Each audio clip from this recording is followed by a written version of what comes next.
안녕하세요. 성경을 온전히 알도록 도와드리는 성경의 온도 이재균 전도사입니다. 오늘도 저와 함께 마가복음을 통해서 하나님이 우리에게 알려주시기 원하시는 그 복음의 내용을 함께 알아가 보도록 하겠습니다. 오늘 본문은 마가복음 11장인데요. 11절에서 19절까지의 내용 저와 함께 읽고 살펴보도록 하겠습니다. 본문 읽겠습니다. 예수께서 예루살렘에 이르러 성전에 들어가사 모든 것을 둘러보시고 때가 이미 저물매 12제자를 데리시고 베다니에 나가시니라. 이튿날 그들이 베다니에서 나왔을 때에 예수께서 시장하신지라 멀리서 잎사귀 있는 한 무화과 나무를 보시고 혹 그 나무에 무엇이 있을까 하여 가셨더니 가서 보신즉 잎사귀 외에 아무것도 없더라. 이는 무화과의 때가 아님이라. 예수께서 나무에게 말씀하여 이르시되 이제부터 영원토록 사람이 내게서 열매를 따먹지 못하리라 하시니 제자들이 이를 듣더라. 그들이 예루살렘에 들어가니라. 예수께서 성전에 들어가사 성전 안에서 매매하는 자들을 내쫓으시며 돈 바꾸는 자들의 상과 비둘기 파는 자들의 의자를 둘러 엎으시며 아무나 물건을 가지고 성전 안으로 지나다님을 허락하지 아니하시고 이에 가르쳐 이르시되 기록된 바 내 집은 만민이 기도하는 집이라 칭함을 받으리라고 하지 아니하였느냐. 너희는 강도의 소굴을 만들었다 하시매 대제사장들과 서기관들이 듣고 예수를 어떻게 죽일까 하고 꾀하니 이는 무리가 다 그의 교훈을 놀랍게 여김으로 그를 두려워함일러라. 그리고 날이 저물매 그들이 성 밖으로 나가더라.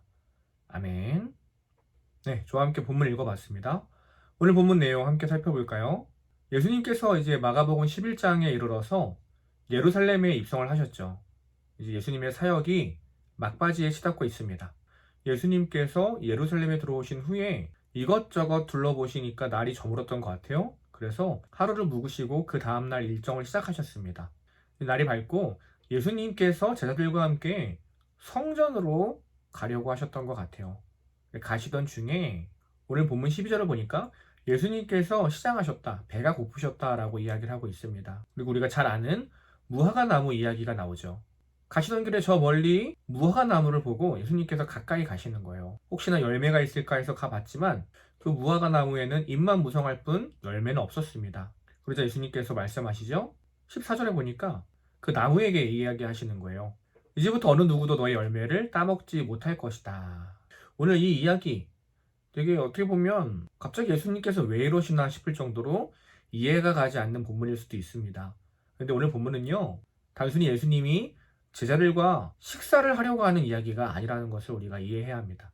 복음서에 기록된 모든 내용들, 특별히 예수님께서 하시는 말씀들, 어떤 행위들은요, 다 의미를 내포하고 있죠. 상징을 통해서 예수님이 진짜 하시고자 하는 메시지를 드러내고 있습니다. 오늘 이 무화과 나무 비유도 마찬가지라는 것이겠죠. 이 무화과 나무, 열매 없는 무화과 나무를 통해서 무엇인가 말씀하시고자 하는 것이 있었다는 거예요. 그것이 무엇이냐 했더니 바로 그 다음 문단에 등장하는 이스라엘 백성이었습니다. 그 무화과 나무를 지나쳐서 이제 예수님께서 성전에 들어가셨던 것 같아요. 그런데 예수님과 제자들 눈앞에 보이는 풍경이 어떤 풍경입니까? 아니, 하나님의 성전에 예배해야 하는 그 장소에 하나님을 생각하고 경건한 모습으로 예배를 준비하는 사람들의 모습은 없고 장사를 하며 돈을 벌고 하나님이 아니라 나를 위해 살아갔던 사람들이 가득했던 것이에요. 그 모습을 보고 예수님께서 진노하십니다. 그들의 상을 뒤엎고요. 그들을 내쫓고 분노하신 목소리로 말씀하시죠. 뭐라고 하십니까? 17절에 얘기하시는 거예요. 분명히 하나님께서 내 집은 모든 민족이 기도하는 집이라고 하지 않았느냐. 그런데 왜 너희는 이 예배당을, 이 성전을 왜 강도의 소굴로 만들었느냐라고 그들을 나무라고 계십니다. 그런데 참 안타까운 것은요, 이런 예수님의 모습을 보고 돌이켜 회개하는 사람도 있었지만 대다수는 예수님을 부정하고 죽이려 했다는 것이에요. 그 모습을 본 대제사장과 율법학자들은 예수님을 죽이기 위해 공리하기 시작합니다. 그리고 오늘 이야기가 마무리되죠. 예수님께서는 어떤 말씀을 하기 원하셨던 것일까요? 보통 성경에서 무화과 나무라고 표현되는 것들은 이스라엘 백성을 상징합니다. 오늘 이 무화과 나무 비유도 마찬가지겠죠. 이스라엘 백성을 가리켜서 이야기하고 계신 거예요. 결국 열매 없는 이스라엘 백성. 예수님께서 쉬지 않고 복음을 전하시고 돌이킬 기회를 주셨음에도 불구하고 그 말씀을 귀담아 듣지 않고 돌이키지 않고 회개의 열매, 참된 성도의 열매를 맺지 않았던 이스라엘 백성을 두고 주님께서 오늘 말씀하고 계시는 거죠. 계속해서 내가 복음을 말했지만 듣지 않는 너희들, 돌이키지 않는 너희들, 회개하지 않는 너희들, 이제 너희는 어느 누구도 찾지 않을 것이다. 어느 누구도 너의 열매를 따먹지 못할 것이다. 너희는 망하게 될 것이다. 예수님이 오늘 이 무화과 나무 비유를 통해서 이스라엘 백성에게 말씀하고 계신 것입니다. 오늘 본문을 통해 우리가 적용할 수 있는 메시지는 무엇이 있습니까? 두 가지 정도 이야기할 수 있을 것 같아요. 먼저 복음은 듣는 것으로 그치면 안 된다는 것입니다. 오늘 이 이스라엘 백성처럼 이 율법학자와 바리새인들처럼 하나님의 말씀에 대해서 누구보다 잘 알았지만 정작 하나님의 마음은 알지 못했던 그들, 복음의 지식은 알았지만 복음대로 살지 못했던 그들, 오늘 예수님은 그들을 통해 너희가 망해버릴 것이다 라고 말씀하세요. 성도의 참된 열매는 무엇입니까?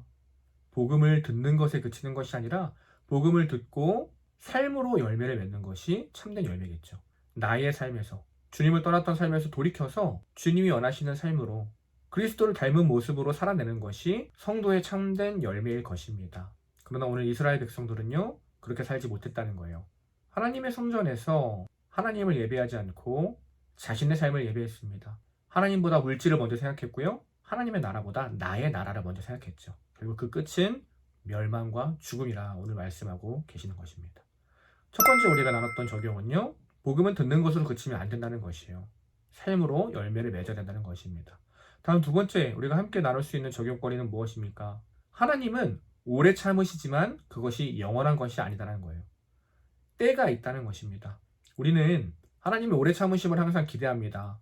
지난주 나의 삶 연약했지만 하나님께서 용서해 주셨지.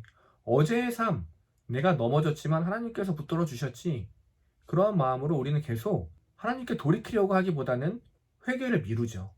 하나님의 오래 참으심을 핑계로 회개를 미루고요, 결단을 미루고 사랑을 미루며 살아갑니다. 그러나 오늘 이 마가복음 본문이 우리에게 알려주는 사실은 무엇입니까? 하나님은 오래 참으시는 분이 맞지만 그것이 영원한 것이 아니라는 것입니다. 반드시 그 끝이 있습니다. 그 끝은 언제 올지 모른다는 것이에요.